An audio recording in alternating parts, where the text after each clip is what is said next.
The Google Pixel 4 has appeared yet again on a hands-on video, and this time it shows its gaming capabilities. The Huawei Mate30 Pro was just spotted in the wild, sort of, and boasts a pretty amazing screen.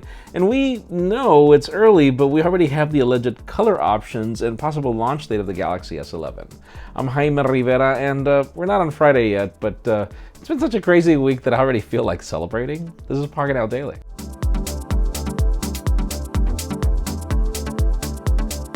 The official news today begin with a product that's actually not departing. It's recently launched, the most advanced and newest MacBook Air, if we could call it advanced. But the thing about it is, if you're in the market, well, it is currently $200 off on Amazon, which pretty much leaves the 128 gig variant at $899 and 256 gig variant at $1099. I definitely don't recommend the 128 gigs. It's so little this day and age.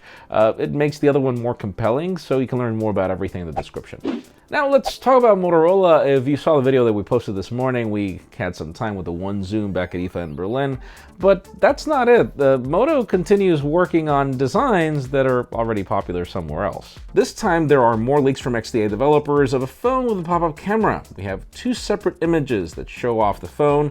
It has a little chin at the bottom, but minimal bezels on the sides and top, and on their image we get to see the pop-up camera, which, you know what, Moto, can we just get that flip phone if we're getting it, or you could just probably make a statement saying, no, we're not working on it. It would make our lives so much easier. Now let's talk about OnePlus TV. I am really excited to see everything there is to know about this product. Obviously, we have to wait a couple of weeks to learn more about it, but we get more details. We have a new teaser from none other than Pete Lau himself. First, he posted an image that shows that it could be a Kevlar pattern at the back. Probably. Then he posted a picture of the remote, which looks a lot like the Apple TV Siri remote, which, if you know anything about that Siri remote, a lot of people hate it for many reasons. Still, it seems to be mimicked. If you see Samsung's Q series, the remote is also similar, so it seems that everything is pointing in that direction, which is following the that's the Roku trend. And I know it's early, but those of you in the market for what is going to be launched next year, I mean, you're seeing the phones right now and you're like, yeah, you know what, I'll wait for the next Galaxy. We are already starting to get details, and I wonder what took them so long, because usually the newest one gets announced and then a week later we get leaks for the next one. Apparently, the color variants will be blue, pink, black, and white, pretty much like the current Galaxy Notes. They also added that Samsung will most likely stick to the Aura variant, and that this phone will have a lot of storage options to choose from, probably starting at 128 gigs and reaching up to 1 terabyte.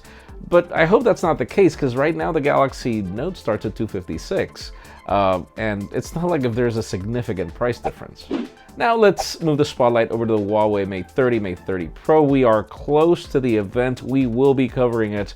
And apparently it's already been spawned on the wild, sort of, and there's a reason why we didn't leave it for the hottest news. It came up in some images on Weibo. We see the device in a very thick case. That's the typical white case that is used whenever phones are tested in the wild. It seems to have an extremely curved waterfall display, if we should call it waterfall, because I think that patent belongs to somebody else. But it also has a notch, again, but it looks smaller, and the phone is rumored to bring dual selfie cameras as well as facial recognition sensors, which were already popular on the Mate30 Pro, up to the point where that's like the only other phone that has a competitor that's close to Face ID. We'll see what we get. And finally, the hottest news today have to do with your daily dose of somebody making noise with their motorcycle. And finally, the hottest news today have to do with your daily dose of leaks for the Google Pixel 4. In today's menu, what we have is another video of a guy that shows off the design and showing off playing PUBG Mobile. It seems to run the game smoothly with the new added RAM, the new processor, the possible 90Hz display, as the Pixel 3 did struggle when it came to gaming. Now, it's obviously a big question if, PUBG, I'm not exactly sure if PUBG supports 90 Hz on Android phones. So it could just be that the RAM and the processor are doing a decent enough job. But in today's question, let us know, I mean, what do you think? I mean, we see the leaks, we see the rumors. Are you interested in the Pixel 4? Because, I mean, we just got new iPhones and they look so much alike, it's crazy.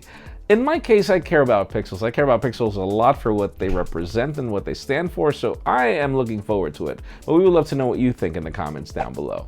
Friends, again, if you want to get the news earlier, follow us on Pocketnow.com and subscribe to our channels, English and Spanish, for more videos like this one. Also, follow us on social medias. Our extended coverage happens on Instagram. And follow me on my personal handles to see what I do with these phones. Please give this video a thumbs up if you like what you saw. I'm Jaime Rivera. Thanks so much for watching. We'll see you tomorrow.